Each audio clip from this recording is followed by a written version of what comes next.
So, my sister and I talk about quitting a lot. Not because we want to, but it intrigues us, I think. It's something I've definitely dabbled with for a while.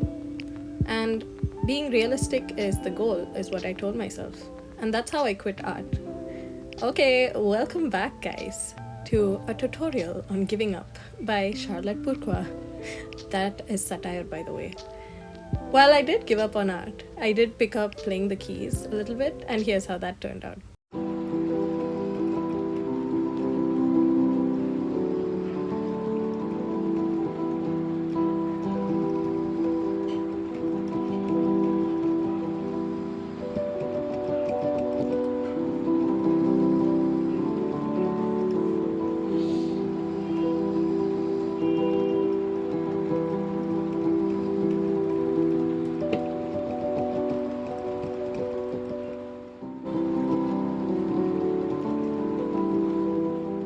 So, after that point, I did get back into art in about 6 months, and these were some midnight sketches to start it off.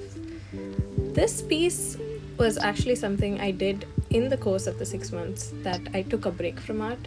It's an oil piece. I think it's 4 months old, if I'm not wrong.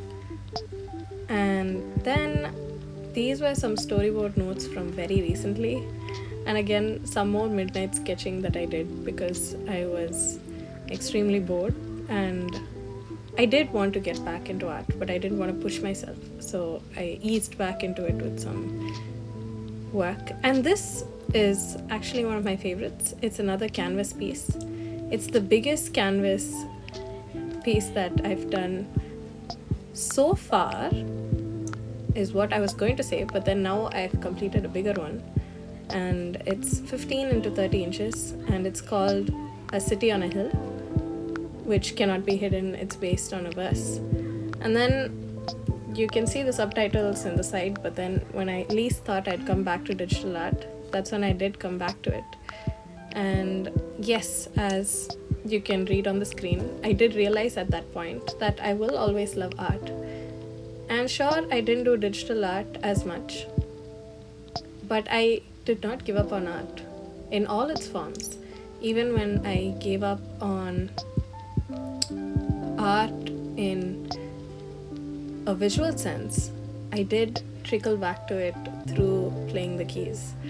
And this is just me saying that I have reached the end of my editing capacity for now, because it is a little bit exhausting and I'm not yet sure on how to sync the script to the clips, and so it's a work in progress. But the point of this video is to remind you guys, and it was first a reminder for me, that it's okay to quit occasionally in order that you come back stronger. Stronger not in a superficial lens, but rather in the lens that you take a step back to retrospect and that you really understand the purpose of things. And this whole channel, everything that I do, creating content, drawing, art, has been an exploration of purpose. And I think that's what makes it super special. And while I did learn to play the keys a little bit, there were a few things that I learned from quitting art and learning the keys also in the meantime.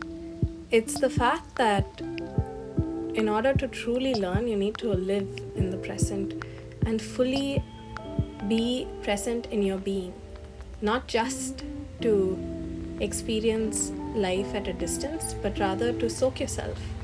And that's how you observe, that's how you listen to the underlying layers of life. And this helped in a very practical sense when it came to playing the keys, because I think observing really sharpened that skill a little bit. And when it came to art again, I knew what I wanted to focus on and what I didn't. And once again, that shaped perspective. And all of it just proved the case that we need to live life. in order to make things. And to me, and the truth is, life only comes from God. And that is my key takeaway. I hope you enjoyed this video. I hope it was a reminder to get in touch with your creative side. I will see you guys soon. Bye.